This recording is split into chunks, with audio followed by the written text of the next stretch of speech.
Welcome to the Nightmare and Unrivaled map guide. We're going to go ahead and cover the new maps as well as some of the returning ones. We'll do this in a similar format to the hard and dangerous map guide, starting from the top then going to the bottom.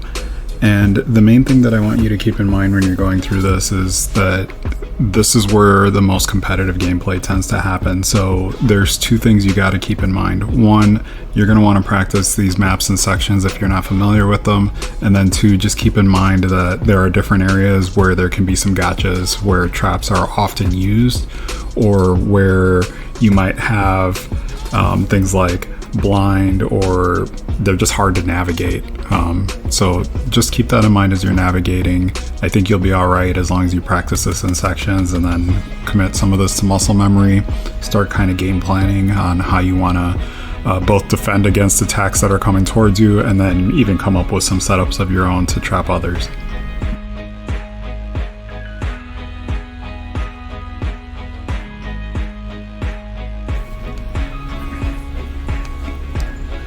Alright, so starting with what might feel a bit counterintuitive, we're actually going to go down, and that allows us to basically go up. So we'll follow the portals, and then I use float to stay towards the top to kind of show you what's up there. You'll notice that there are cards that you can pick up along the way. That crazy experiment card that allows you to basically refresh your cards if you want to use them after you get to the boss. You can do that in the middle, but I don't think that's necessary. And then you'll notice this gate here, it takes you down to 0 health, so do take care not to take damage. You'll grab these health orbs to basically bring yourself back up, so in case you take damage. There will be another set here. You'll notice that there are these reversal orbs in between the health orbs, so it can bring your health back all the way back up and then all the way back down. So the health orbs do let you go back up. This is a good way to get your ninjutsu back up. If you accidentally tap, that works too. And then do take care not to pit there at the end, just float across, don't drop.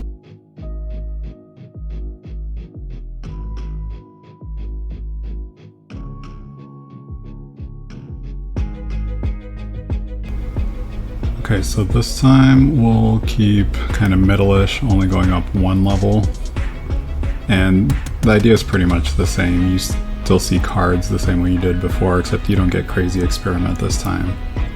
You do get a dispel card, which is kind of nice though.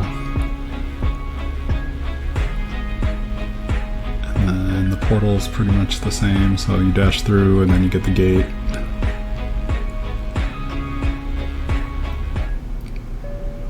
And then you can see I drop down.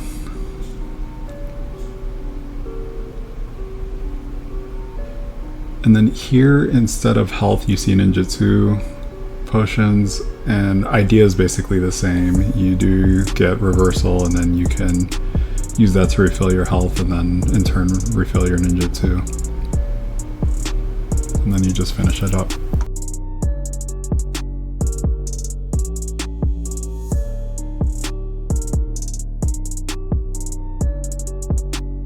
Alright, and then here you see that I take the third portal to go down. Again, same idea. You get 3 cards. They do differ again. So you can see I got strength, I got firebolt, and then I get taunt. So not ideal if you're not playing 3v3. Route feels pretty much the same from here. And then let's go through what happens after the gate. So you can see I just stick to the bottom. Do take care not to use the firebolt too late. If you do, there are fire lanterns or red lanterns below, and those can take you out.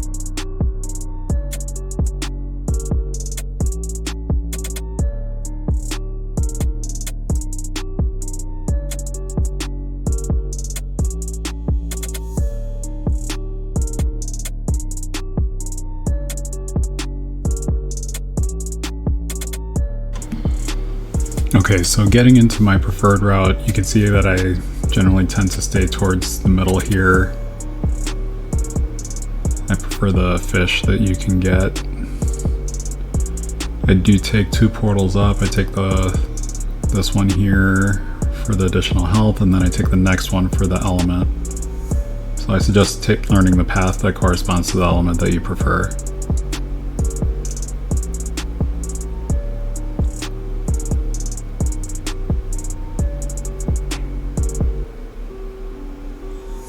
And you can see I like to stick to this path with the health orbs.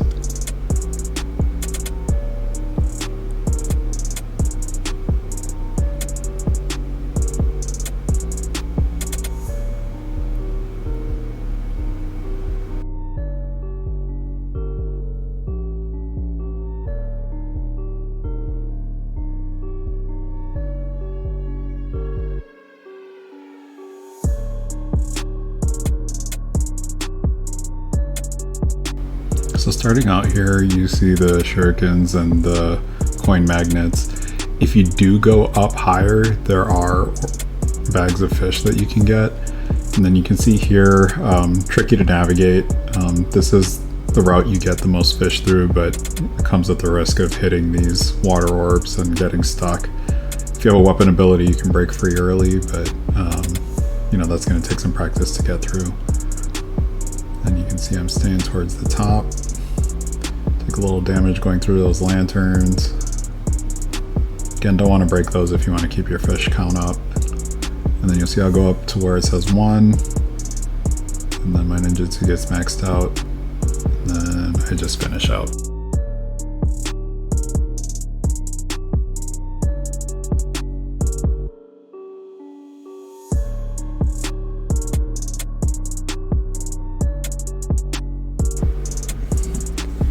So most of this will look similar at the beginning here.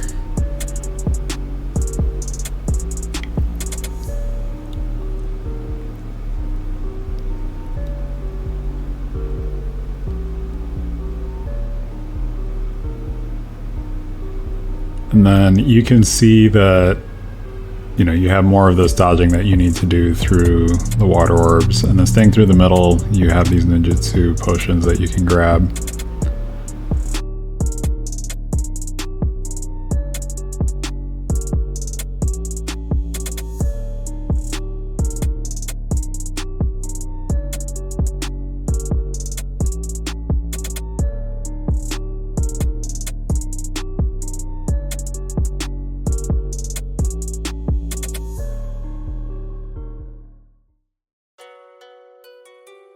You can see here I'm generally staying low.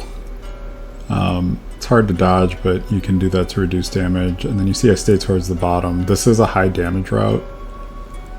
Then I come back up, I take the bottom portal again. And you see I can't make it all the way. And that's with BTR, so like pretty much anyone's not going to make it unless you have something to mitigate damage. And just give you a sense of kind of what's lower down. So taking 4 here.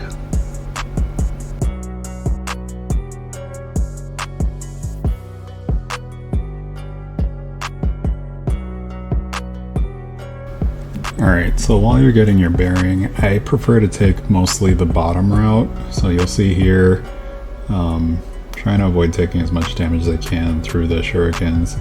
And then I go down. Again, I jump over the portals now to reduce the amount of damage I'm taking, but I do stay low.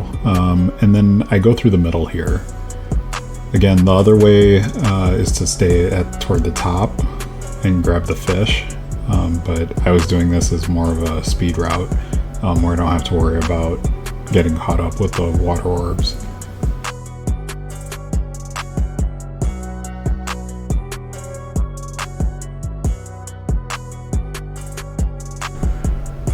We'll be covering the Ablaze cave routes in the order that makes the most sense to me rather than the typical top to bottom approach that I typically use. So once we get through these routes, we'll go back to the normal top to bottom approach. Alright, so starting out here, you'll want to jump straight down and start dashing. You can quick dash if you want to go a little faster. You'll notice how I'm jumping through the enemies here. If you time it right, you don't have to get hit. You'll want to generally stay in the middle here for a safer route. You'll notice that I kind of go up. It's a little more risky here, and you start running into more challenges. But if you stay towards the bottom, you'll see here that it's a little easier to control what's going on. You don't have to worry about as many obstacles, and you can kind of dodge through. When you get to this part here with these like ghosts or sprites or whatever they are, you'll notice they're a little harder to navigate through, so you'll have to be careful there if you're taking damage. And then when you get to this part with the bats, you'll want to start jumping and getting through the watermelons. If you're really low on health, you can just generally avoid them. So going up this time, we're going to try to land on only one spike when you go up this way until you get the lightning shield. And that'll let you kind of dash through everything else when you're going through these obstacles and not take damage. You'll want to jump towards the middle here, get the fire orb, and kind of rush through. And then these sprites will be a little bit easier because the fire bolts will go ahead and kill them. You'll notice here I use my iPhone. This is my shield so that I can go ahead and try to take out the watermelons and get that screen wipe so I can get a few more fish here. You also notice that the combo gives me some extra fish. The last part here will show you that we go all the way to the top. And the idea here is pretty much the same as what we did before. So we'll grab the shield, but instead we'll jump up to get the portal. And this time when we're going through the second set of portals, we'll try to stay towards the top. And what that'll do for us is it'll get us this kite. From here we can go ahead and get a screen wipe with the lightning shield that helps us get some extra fish. And then we'll just work on getting these floating bags of fish. So here we're going to go ahead and show how to get more bags of fish using the ice scroll. So you'll see I'm going to take a little bit of extra damage. A couple of things that can change how this works if you have a tankier build. So if you're using Kamitachi Contract, or if you have relics that have you take more damage, like say Nio, then you'll have some challenges. You do see I missed the portal there, not a huge deal. I just keep dashing through. You will get a few more fish if you do manage to use the portal there though. Not a huge deal either way. This one's a little bit more risky in my book. It takes away a chance and also reduces your damage, so you know, if you end up getting hit with traps or something while you're at low health, you're gonna end up needing to relay, or you'll just end up dying rather than having that second opportunity that the scroll normally gives you. So keep that in mind.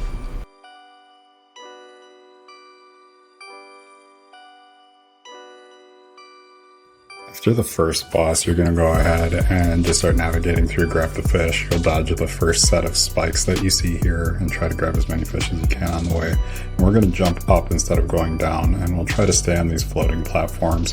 You'll want to go ahead and use a quick dash to come down and get a little bit of speed. Now through these first set of portals, most people will kind of just go through like I do here, and they'll get kind of lost, and they're like, well, I don't know what to do, and then you kind of choose a portal and hope that it's right, and then you kind of fail, right? On this next one, you'll see that I grab the third one. That's generally what you're going to want to do for all of them. And then you'll see that I use my iPhone to go through.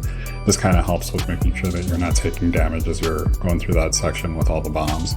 And then here you can see while we're on the rope, I quickly jump up or flip up and then flip back down to dodge the bombs.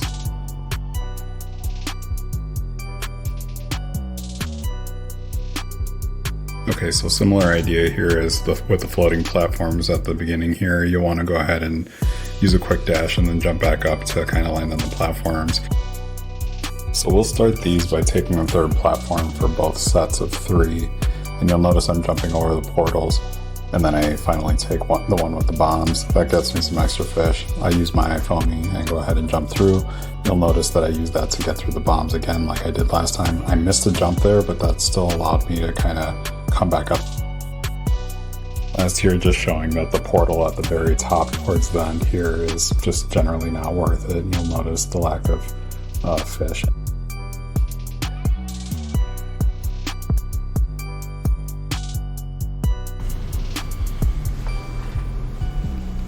Alright, so all we're doing here is putting together what I shared with you before. So we'll go ahead and just kind of dash across. You see that I grab the bags of fish and then just go straight through the portals. I take the third portal up, and then I've shown you this route before. I do grab the lightning shield here, and that reduces the need for an iPhone or the chance of dying from taking damage. If you are behind, instead of taking the portals up, I recommend just dashing through and then jumping over the portals and then just continuing to go. You'll end up not getting fish, but at the end of the day, it gives you a little bit of speed and helps you catch up so that you can try to do damage against the boss.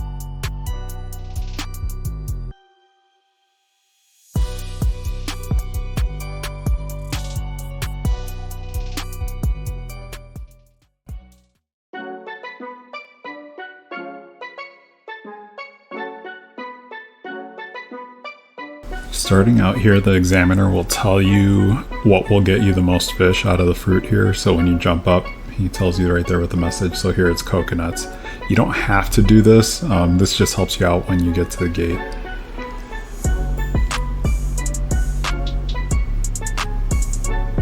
So I'm just showing you what's at the top. It's bananas. And staying towards the top, this can be tricky.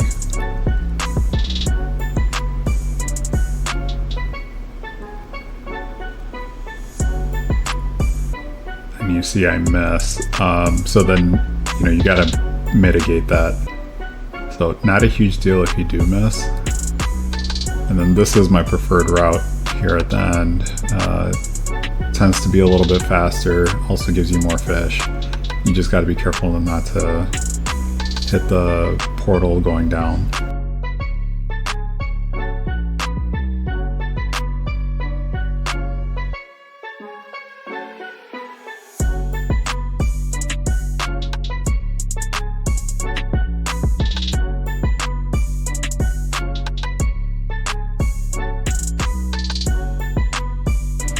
Okay, so here when you're getting the coconuts, you notice that the lanterns are there, so you can have some challenges. There's something about these shields that if your timing's off, they can pop right away, so be careful with them. That's part of the reason why I don't like the top route and taking the portals down. And you see here it takes a little bit of aiming. If you're using Blade Master, using your weapon right away after the last cannon is good. And then I don't recommend taking this one. This is just to show you what's here. There's 2 blueberries that you get. I have no idea what they do for you. I don't see any benefit. Nothing seems to go up when I get it. And then you just finish out.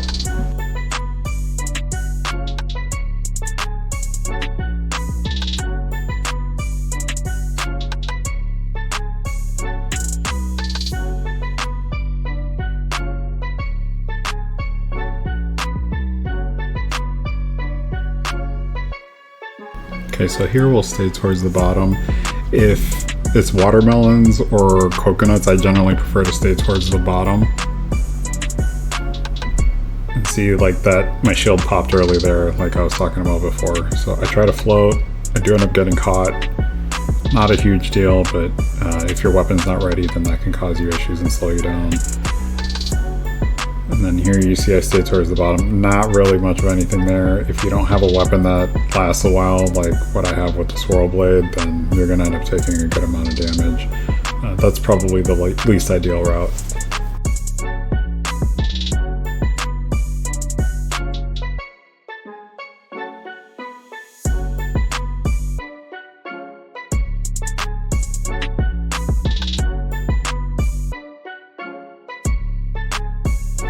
So dashing to take out the crabs, and then you see I jump up after taking the first portal up. I float over because there's a black hole there if I take the portal. And you can see it's got a speed up thing going on there. Staying towards the top generally doesn't feel like it's worthwhile as you go through. See the fish already, the dead fish already wound up undoing all the fish that I collected. So I'm sitting at 60 right now with this path. And then, I can't maintain my height, so I wound up dropping down. So not a good route, don't recommend it.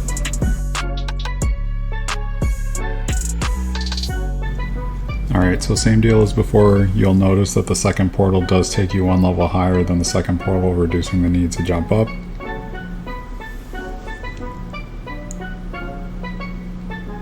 And then kind of tricky to navigate here, but does yield good fish. I dive down, there's a black hole there again. Get the coin magnet, try to float over.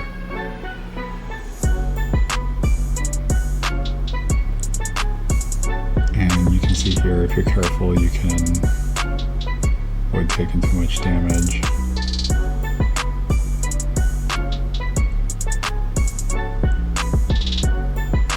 Take the portal up again. And then just jumping through. This part's tricky because you gotta jump through, but if you get that, then you will keep your ninjutsu bar up. Otherwise, you'll end up dropping to 0.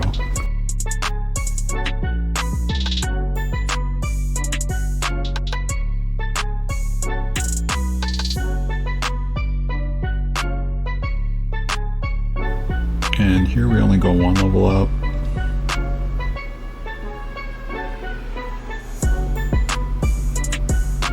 You do get alert card going through this. You can see there's some tricky navigation going on there.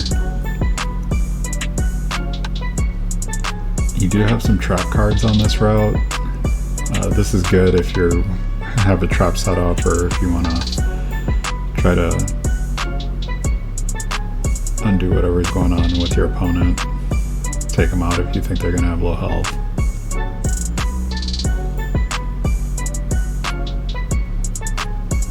And then you can see here there's no way to get across like I did before. This is what I was warning against, that your ninjutsu just goes down to 0.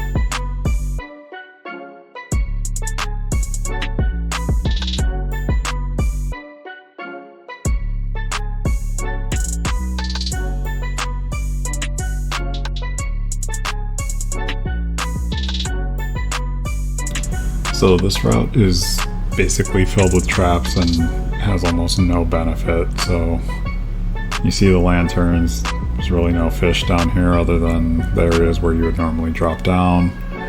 There's a few around the yellow lanterns, but again, tricky navigation, pretty much all about really taking damage.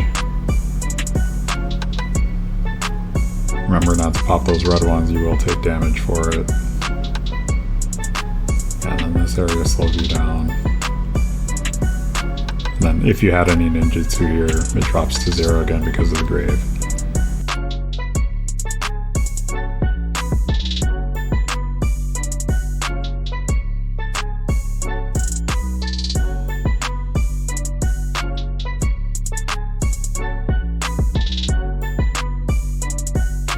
Okay, so putting it together, I go all the way to the top.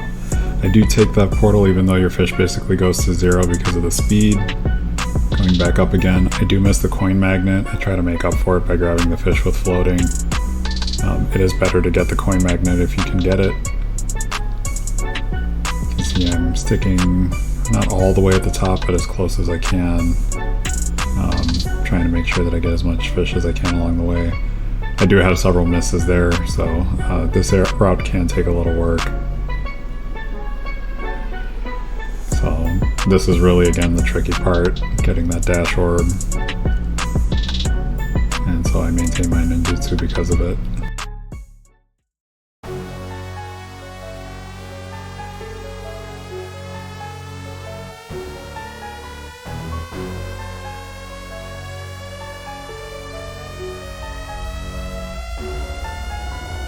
Alright, so we'll start by going up.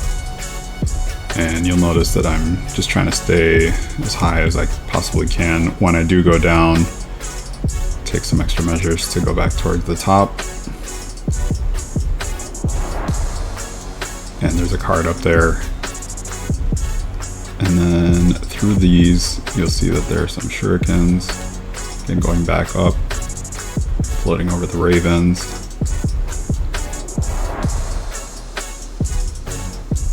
And then down here, I get down by the skateboard, use your weapon.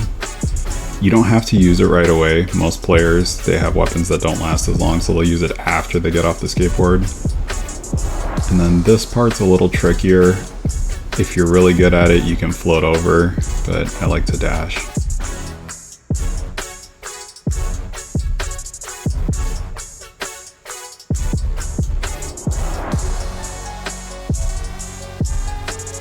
Okay, so staying towards the bottom now, this is just to show you that, you know, on the ground level there really isn't anything there. Generally recommended to at least stay at the level above, or staying towards the top like I showed you last time.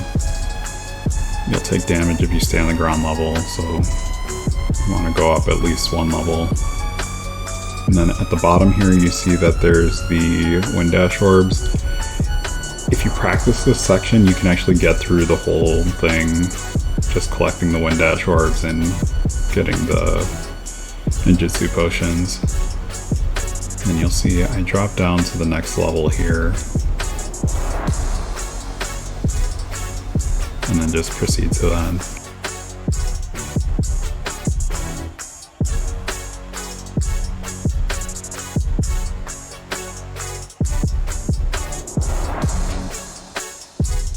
And here you'll notice I try to stay towards the top.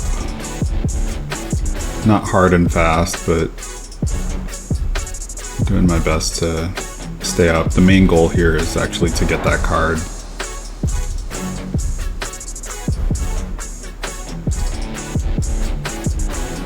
I have a tankier build, so I'm not worried about taking damage there. I missed the ravens at the top, so just trying to reduce the amount of damage I take. If you jump again on the skateboard while you're in the air, like a triple jump or float, then it'll automatically pop. And then you see here, I take the portal. This is the fastest way to get through this section. You do lose some fish.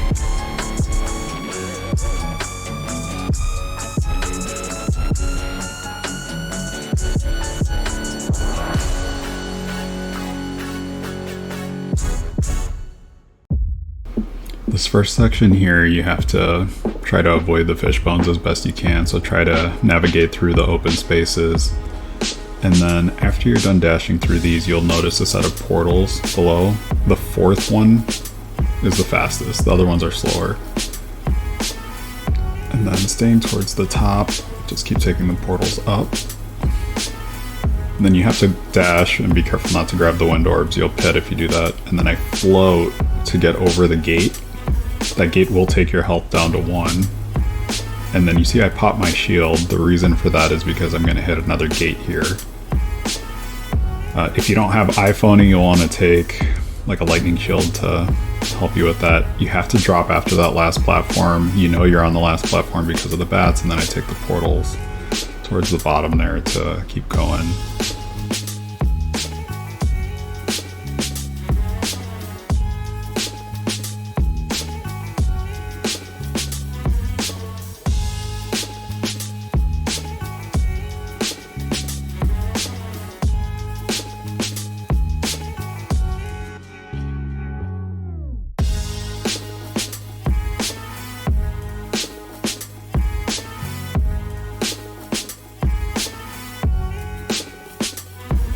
Alright, so this should look pretty similar, except I go under the portal, and then you see I try to stay towards the middle here, again taking care to dodge the wind orbs. That's the pit you'll fall in if you grab one. And then taking the kite, I take care to stay steady once I get level with the fish. That keeps me under the bamboo. Same deal again here. Try not to move up or down, otherwise you'll end up messing your drop up. So you can see I landed on the platform. It makes it harder to land if you don't do that.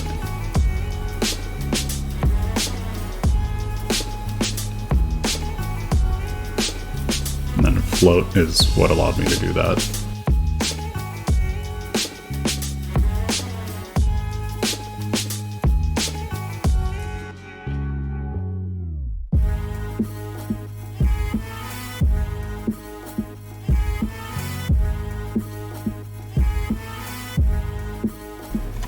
Okay, so instead of taking the portals here, we're going to go ahead and drop straight down. You can see there's just the dead fish, avoiding the portals just to show you that there's really nothing of interest here. I'll drop down again, and you notice that there's that fog that hurts you. This is the route that I like to take if I'm concerned about grabbing a wind orb. I practice, so I'm not as concerned. And then just showing this jumping here can be tricky. So this does take a little more practice.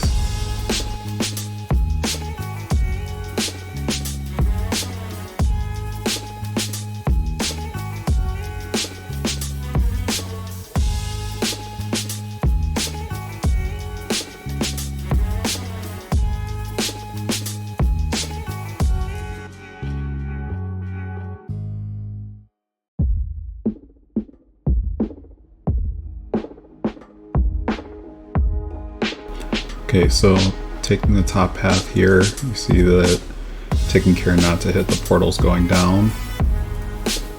And that coin magnet's probably the most important part of this. I didn't go all the way up because it's generally not worth the effort for most players, which is why I don't cover it here. And then this should look familiar from the dangerous dark prison portion in part 2. There's a little variance, but it's pretty much the same idea. So I don't cover the top section because dark prison covers what that looks like already, and then I do prefer to stay over the spiders because I can still get speed.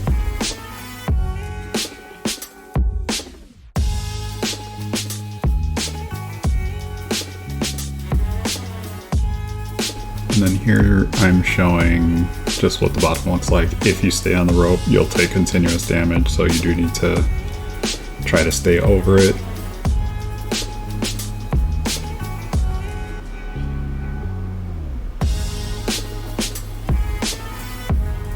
And then dropping all the way to the bottom here. Again, looks just like Dark Prison Dangerous. Has the card there at the bottom just like it. Dropping to the bottom again, same trap situation as Dark Prison as well. And then after you get past this is what most people do. They usually flip under the rope, and that's just generally safer. You don't take damage from the spiders or the webs.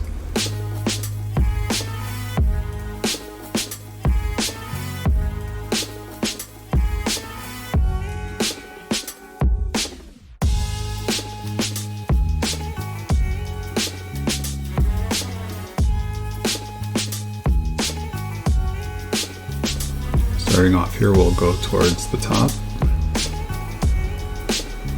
You see I pretty much avoid any damage by doing that. Those sprites will hit you. If you have a weapon card, using it before that portal will help not take damage.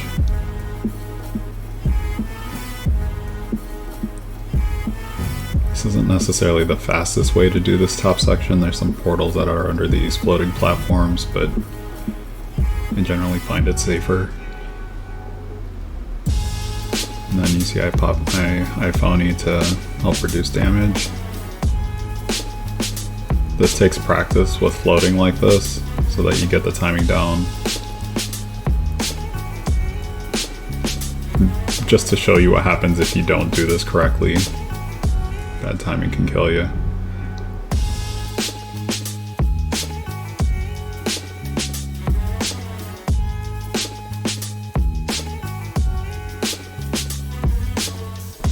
And here we'll stay towards the middle. You notice that, there's a card. You see some opportunities to get some fish. You can end up dying if you do that wrong. If you're low on health, you can avoid the portals and just dodge through the way you see me doing that there. And then you still want to go up.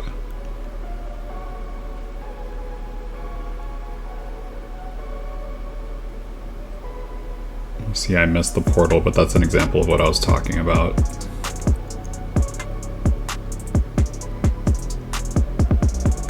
Going back up.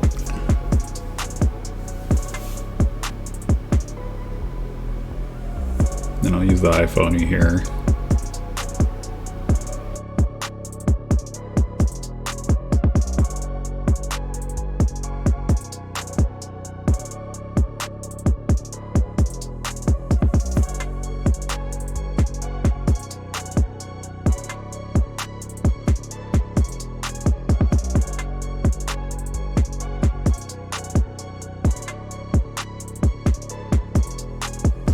For those of you wondering what's on the bottom, this is just basically showing you that all the way through.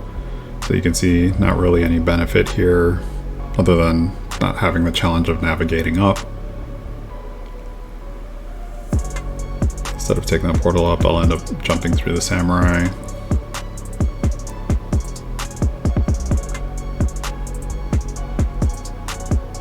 And then when the ramp changes from pointing down to pointing up, that's where we start seeing boulders roll down. So this is the last section. I pop my iPhone. This makes dodging a little easier. Dashing makes this harder if you don't have something to defend, and then you just basically navigate to the end like usual.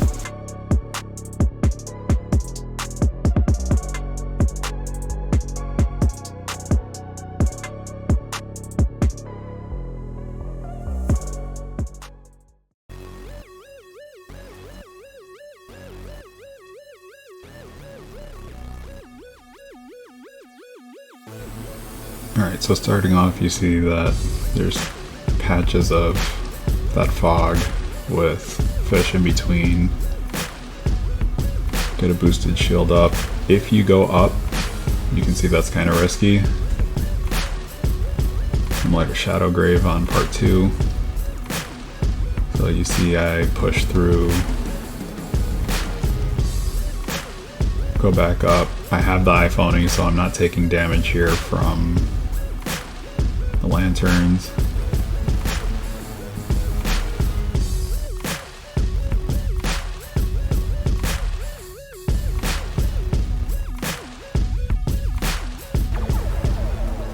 So jumping down to the middle route, you see that you get the shuriken trap cards, and then you have a card immunity shield here as well.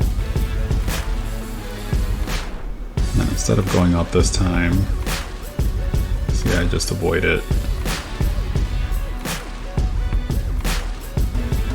This is really the safer route. You can still take damage from the fog, but it's not as bad.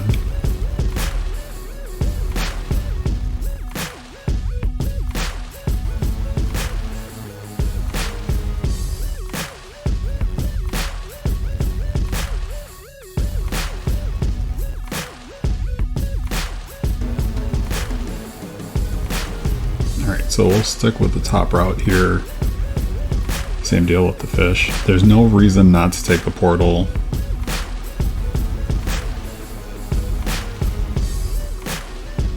If you have float, you can get over that dragon and not have the reduced damage. And then if you're careful, you can actually dash under the floating clouds of fog. And you just dash under the bombs and you're good to go to the finish.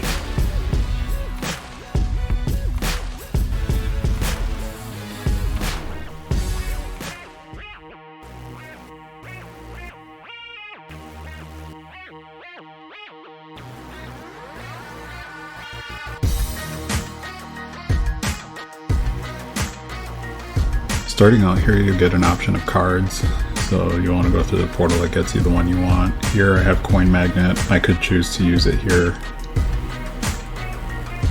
Another card option. There should be another one here. So choose health to get my health back up. These cards can be used to fight the boss at the end, or you can just use them defensively to protect against projectiles. So you can see that there's a good number of things that'll either inflict damage or slow you down.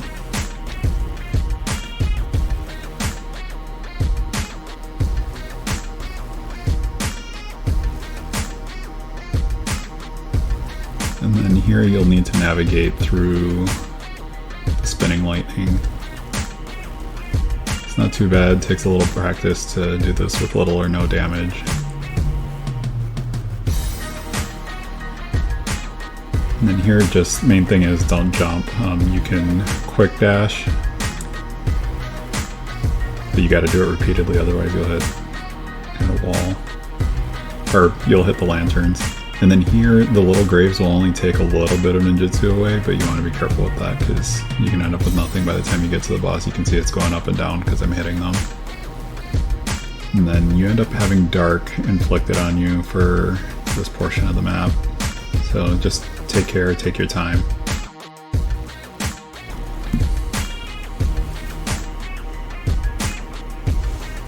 Okay, so this route is where it becomes more apparent why the card choices are important. So this here is a high damage route. So you see I get a health recovery option there. Should make a little more sense once I get to the bottom here. So on the rope, there's a lot of obstacles that you have to dodge through. If you're not comfortable trying to navigate through all the bombs and whatnot, then you know you can heal yourself up as a way to get through this section. And then back through the spinning lightning.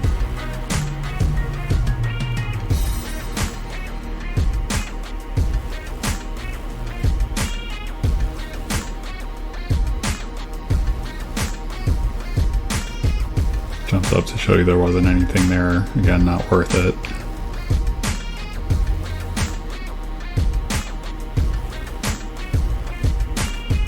And then, you can use Coin Magnet when you're above, if you grab one of those cards for this section, and that'll help. And then same deal here, just gotta be careful navigating.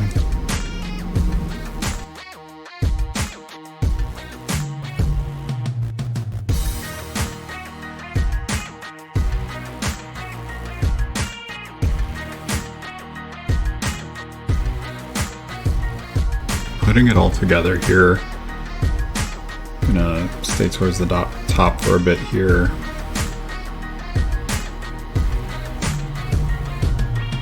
I'll grab some offensive cards instead of defensive ones.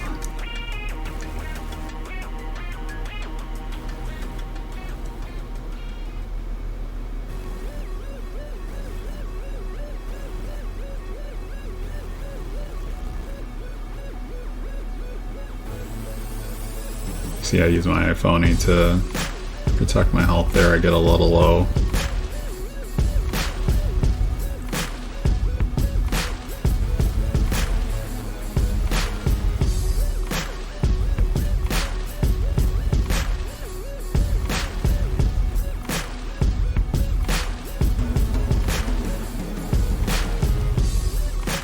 Then I'll stay towards the top here the way I showed before. The main difference is when I get to the end of these short graves, what I like to do is float over the skeletons on top of the portals. Those are what inflict blind, so going over them prevents me from having that situation or that status inflicted, and then I can navigate and see what's going on.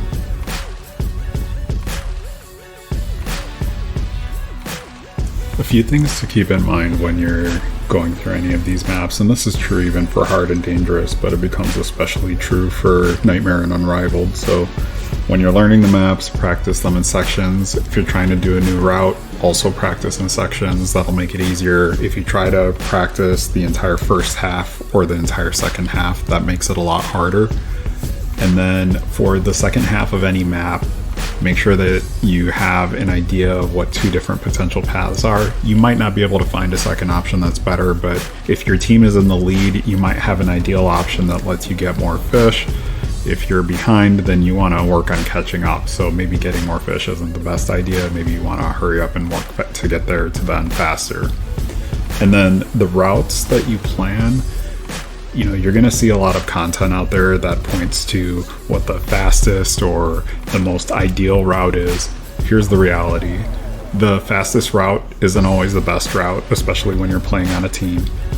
And the same is true about routes that give you the most fish. That isn't necessarily the best either. The best route is the one that lets you get to the end alive, and the one that lets you work your strategy the best way that you can. So if you have a team strategy going and you plan with your team, you'll be better to go than if you just try to do things on your own and you don't coordinate with your teammates. So keep in mind this is a team activity. Arena is not about you doing your own thing and hoping that the other guys just follow. Make a plan, work it out with them, and then play the routes that work the best for you given the strategy that you worked out with your teammates, and talk it through with them. You might be able to trade ideas that work best for you. And then the last thing here is the Unrivaled maps have 2 battlefield effects. So you want to plan your route and your cards based on those effects. Your strategy can get altered drastically based on what's going on. If you have no recovery and you have irritable, that's a recipe for taking high damage very quickly with minimal options to get your health back up, and you can end up needing to relay or dying quickly, versus other things where maybe there's an elemental weakness and say confined. then your strategy might shift a bit. Or if there's overload, maybe you need to think about that. So just keep in mind that, you know, when there's two effects in play, that can completely change the way that you play compared to the other maps when you only have one. That gets us through everything that we had for the guide. Again, just keep in mind, this is the most competitive content here that you'll be playing once you get to these maps.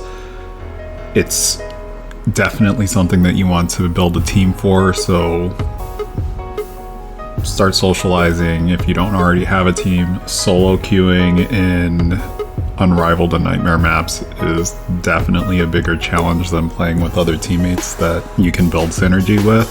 If you have players that you play well with, it makes life a lot easier. If you're solo queuing, that's going to make life a lot harder for you.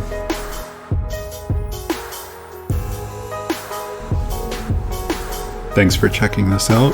Don't forget to like the video if you made it here. Hit subscribe so you don't miss out on more content like this. I'll catch you on the flip side.